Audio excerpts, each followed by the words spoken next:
Smile, आप बहुत lucky हो कि जिस लड़के को आपने बॉयफ्रेंड के सर्विस स्टोर से चूज़ किया है, वो क्लाइंट की टॉप चॉइस है और उसके लिए बहुत लंबी वेटिंग लिस्ट होती है।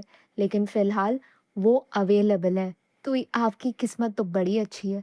तो आप अपने इस किराए वाले लड़के को लेने कल शाम को 6 बजे आ जाना, ठीक है? मुझे विश्वास नहीं हो रहा था। बॉय फॉर रेंट ओनर से मेरी बात हो रही थी और फाइनली मैंने मेरे लिए एक रेंटल बॉयफ्रेंड बुक कर लिया है। ये बॉयफ्रेंड जो मुझे प्रैक्टिस करवाएगा, जो मुझे सिखाएगा कि बड़ों की तरह प्यार कैसे करते हैं, how to make love like adults. और ये जर्नी के लिए मैं बहुत ज़्यादा एक्साइटेड हूँ। लेकिन आपको लगता होगा कि लीफलेट तो मेरे हाथ से उड़ गया था, तो फिर boy for rent service store में से मैंने अपने लिए बॉयफ्रेंड कैसे हायर कर लिया, ये जानने के लिए चलो मैं आपको बताती हूँ मेरे साथ क्या हुआ। तो एज़ यू ऑल नो कि मैं और ऑनी बात में इतने खो गए कि बॉय फॉर रेंट वाला लीफलेट उड़कर नीचे चला गया। मैं दौड़ी-दौड़ी नीचे आई और मैंने देखा कि एक लड़की फ़ोन पर बात कर रही है। लिज की फ्रेंड टैम ने उसे समझाया, देखा, मैंने कहा था ना, तुम्हारा बॉयफ्रेंड तुम पर चीट कर रहा है। कार्ड्स कभी भी झूठ नहीं बोलते लिज। देखो, मैं अभी टैरो रीडिंग ही करती हूँ और मैं तुम्हारे लिए एक कार्ड चूज करती हूँ। टैम ये सारी बातें लिज से फोन पर कर रही थी और तभी लिज ने कहा, नहीं, ऐसा कुछ नहीं है टैम, तुम बहुत सोच रही हो सकता है कि उसे कोई अर्जेंट काम आ गया हो। ये सुनकर टैम चिढ़ जाती है। सीरियसली लिज, तुम अभी भी अपने बॉयफ्रेंड को बचा रही हो? अरे उसने तुम्हें मुंह पर झूठ बोला है। देखो, मैंने एक कार्ड तुम्हारे लिए पिक कर लिया है और इस कार्ड के हिसाब से तुम्हारी लाइफ में जल्दी से एक लड़का आने वाला है जो तुम पे इंटरेस्ट दिखाएगा। तो मेक श्योर करना कि तुम इस लड़के को रिजेक्ट ना करो। इस लड़की को डेट करना शुरू कर दो और अपने बॉयफ्रेंड से रिवेंज लो। समझी तुम?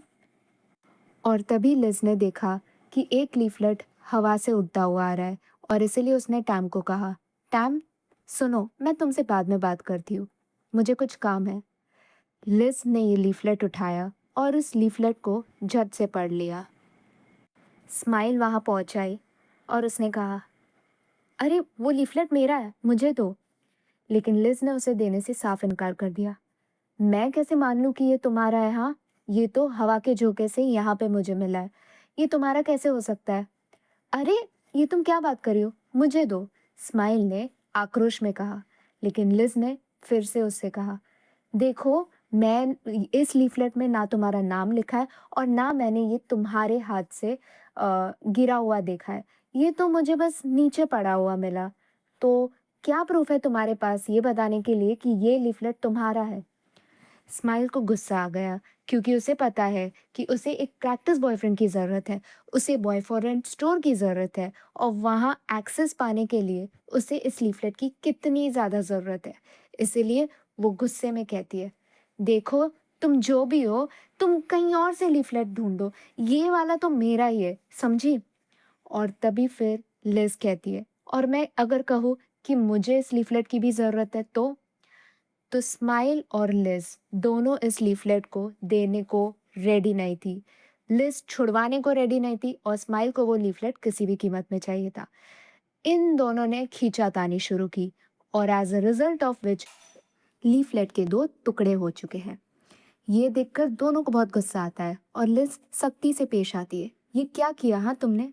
और तभी स्माइल कहती है, लीफलेट मेरा और तुम उसे छीनने की कोशिश कर रही थी, इसके चक्कर में ये फट गया, ये सब तुम्हारी गलती है।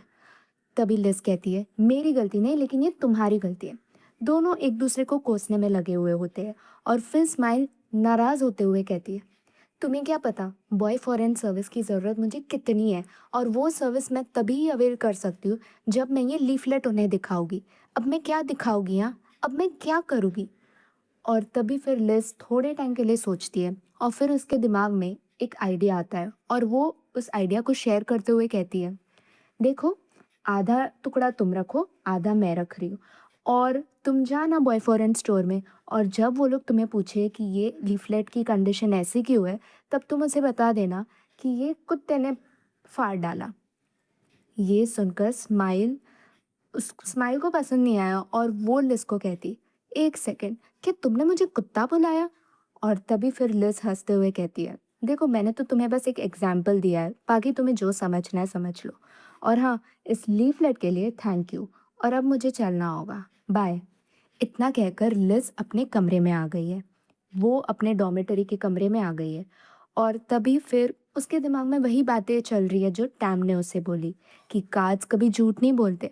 मैंने कहा था ना कि तुम्हारा जो बॉयफ्रेंड है वो तुम पर चीट कर रहा है। और अभी मैंने टैरो रीडिंग की है तुम्हारे लिए, और उसमें ये जो कार्ड जो मैंने निकाला है वो ये कहता है कि तुम्हारी ज़िंदगी में जल्दी एक बहुत अच्छा लड़का आने वाला है। तो उस लड़के को तुम रिजेक्ट मत करना। उस लड़के के साथ मिलकर तुम बैड से अपने अपना बदला पूरा करना। तो ये सारी चीज़ें लिज़ के दिमाग में घूम रही होती है, और लिज़ लीफ़लेट की तरफ नज़र मारती है। फिर उसे लगता है कि नहीं, उसे ये लीफ़लेट यूज़ नहीं करना चाहिए। इसीलिए उस लीफ़लेट को वो कचरे के डब्बे में डाल देती है और वो फ्रेश होने के लिए जाने वाली होती है। लेकिन तभी उसका फ़ोन जो उसके पर्स में था, वो बजता है। और वो अपना फ़ोन निकालती है और उसे पता चलता है कि ये नोटिफ़िकेशन एक मैसेज का है, जो उसे अपने बॉयफ्रेंड से मिला। उसका बॉयफ्रेंड ये मैसेजेस करता है, लिज़ मैं फ़िलहाल बेहतर महसूस कर रहा हूँ। मैंने दवाई ली है इसीलिए। मैं एक बार पूरी तरीके से ठीक हो जाऊँगा ना, तो फिर मैं तुम्हें सैलमॉन्स खिलाने पक्का लेके जाऊँगा, ठीक है? तो ये देखकर लिज़ को याद आ जाता है कि उसका बॉयफ्रेंड उसे झूठ कह रहा है, और वो दर्द उसे फिर से महसूस होता है। और फिर वो डिसाइड कर लेती है कि वो boy for and service avail करेगी। जो उसने लीफलेट जो कचरे में फेंक दिया था वो उसे फिर से उठा लेती है, और उसे लगता है कि अभी मौका है, और टैम भी बराबर कह रही है, उसे अपने बॉयफ्रेंड से बदला लेना चाहिए। क्या पता है आप सभी को, क्या बैट्स जो है, लिज का बॉयफ्रेंड, क्या उस पर सचमुच में चीट कर रहा है? कमेंट करके ज़रूर बताना। दूसरा दिन हो गया, सुबह हो गई है, और स्माइल जो है अपनी यूनिवर्सिटी से पढ़ाई करके वो बॉय फॉरेन स्टोर में आ गई है। बॉय फॉरेन स्टोर में आ गई है जो एक बहुत ही अच्छे मॉल में है। और तभी वो जो बॉडीगार्ड है उसे ये लीफलेट बताती है। बॉडीगार्ड लीफलेट की कंडीशन देखकर एकदम शॉक हो जाता है, और वो कहता है, ये लीफलेट की हालत ऐसे कैसी है हाँ? और तभी फिर स्माइल जो लिज़ ने कहा है वो ही कहती है। एक्चुअली ये लीफलेट को ना एक वाइट सर्बियन हस्की नाम के कुत्ते ने काट लिया था।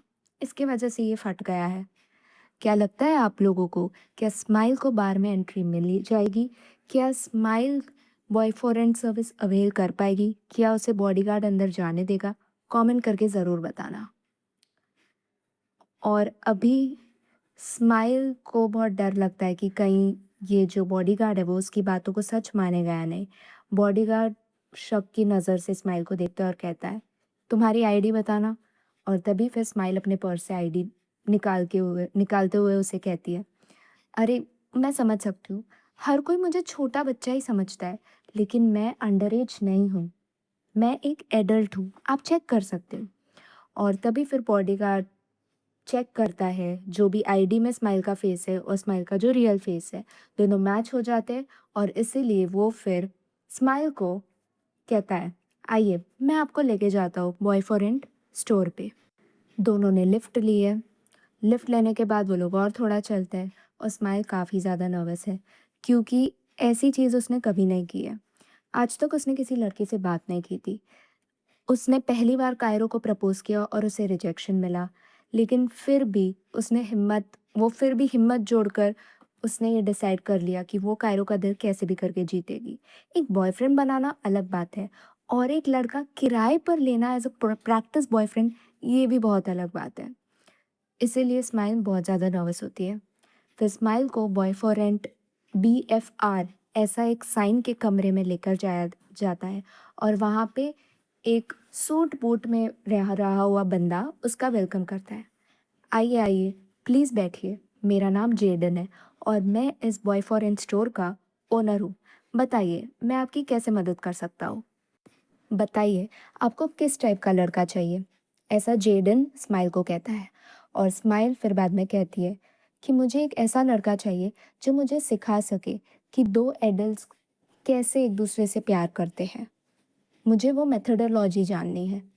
ये सुनकर जेडन थोड़ी देर सोचने लग जाता है और फिर बाद में वो एक फाइल स्माइल को देता है और कहता है कि इसमें फॉर्म है, आप वो फॉर्म फिल कर दीजिए। इस फॉर्म में आपने जो भी रिक्वायरमेंट्स मेंशन की होगी, उसको ध्यान में रखते हुए मैं आपके लिए एक बेस्ट लड़का चुन सकता हूँ। स्माइल को ये थोड़ा अजीब लगता है और वो कहती है, इसका मतलब मैं खुद से अपना लड़का नहीं चूज़ कर सकती? और तभी जेडन कहता है, ऑफ कोर्स आप चूज़ कर सकती हो, लेकिन उसके लिए ना एक्स्ट्रा चार्जेस लगेंगे। और ये देखकर स्माइल का मूड ऑफ हो जाता है क्योंकि स्माइल कुछ अमीरज़ादी तो थी नहीं। तो फिर ये सब जेडन को पता चल गया, मतलब उसे महसूस हो गया कि स्माइल कैसे थोड़ी हड़बड़ा रही है। इसीलिए जेडन उसे कहता है कि आप फ़िक्र मत करो, ये कंपनी का ओनर हूँ मैं और मैं मेरे बंदों को अच्छे से जानता हूँ, तो इसीलिए मैं आपको बेस्ट लड़का ही दिलवाऊँगा, बेस्ट डील दिलवाऊँगा। तो इसीलिए मुझे आपके लिए चूज़ करने दीजिए।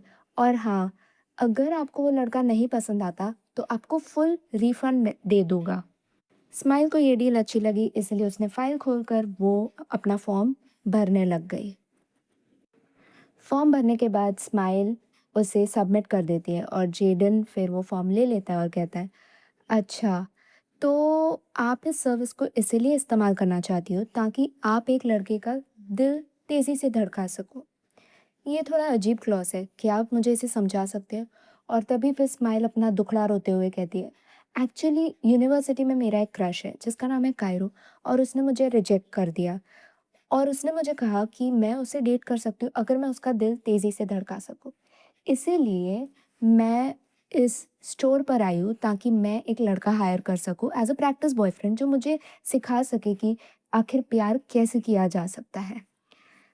फिर बाद में जेडन दूसरे क्वेश्चन का आंसर पढ़ता है और फिर वो कहता है, मैं आपको और एक क्वेश्चन पूछना चाहता हूँ। आपको क्यों कोई ऐसा एक लड़का चाहिए जो पहले भी रिलेशनशिप में रह चुका हो?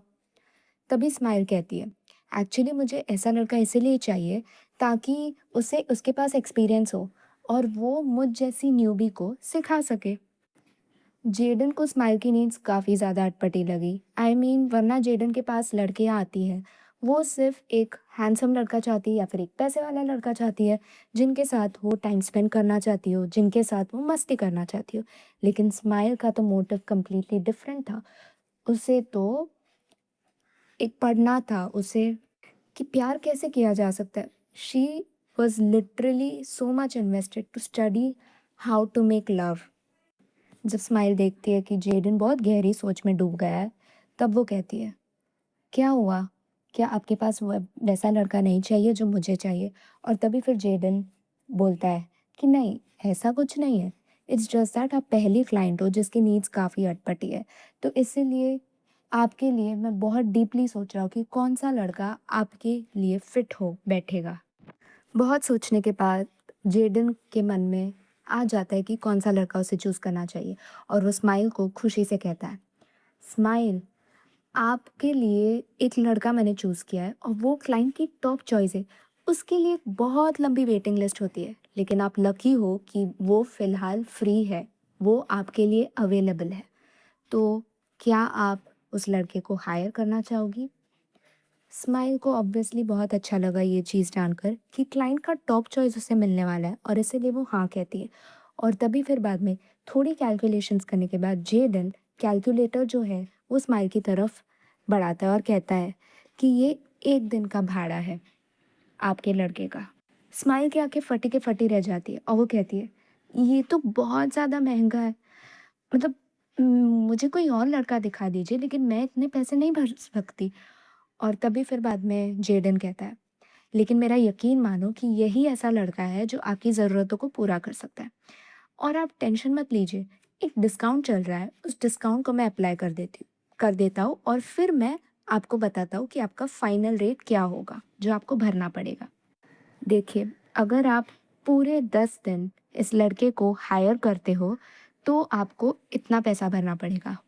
स्माइल तभी भी हिचकिचाती है क्योंकि जो पैसा है वो बहुत ज़्यादा ही है, बट पिछले टाइम के कंपैरिजन में कम है, इसीलिए स्माइल फिर हाँ कह देती, अच्छा ठीक है, मुझे यही ऑप्शन चूज़ करना है, मुझे यही लड़का चाहिए।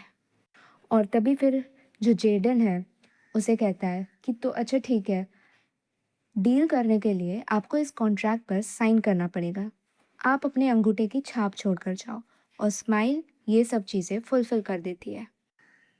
जेडन फिर बाद में स्माइल को कहता है कि तो हम ऑल सेट है। अभी क्या करना है, अभी कल शाम को 6 बजे आप यहाँ पर आ सकते हो और आपके सपनों के लड़के को, सपनों के प्रैक्टिस बॉयफ्रेंड को आप लेकर जा सकते हो। आप उसे पिकअप करने कल 6 बजे शाम को आ जाइएगा और तभी ही पेमेंट कर दीजिएगा। स्माइल खुश हो जाती है और वो खुशी-खुशी बॉयज़ बार से बाहर आ जाती है। उसे विश्वास ही नहीं होता है कि फाइनली वो कुछ ऐसा करने वाली है जो उसने कभी अपने सपनों में नहीं सोचा था। एक लड़के को उसने किराए पर लिया है और वो लड़के को वो कल पिकअप करने जाएगी। स्माइल से रहा नहीं जाता और वो वही सोचती रह जाती है, आखिर वो लड़का कौन होगा? और वो बहुत ज़्यादा एक्साइटेड।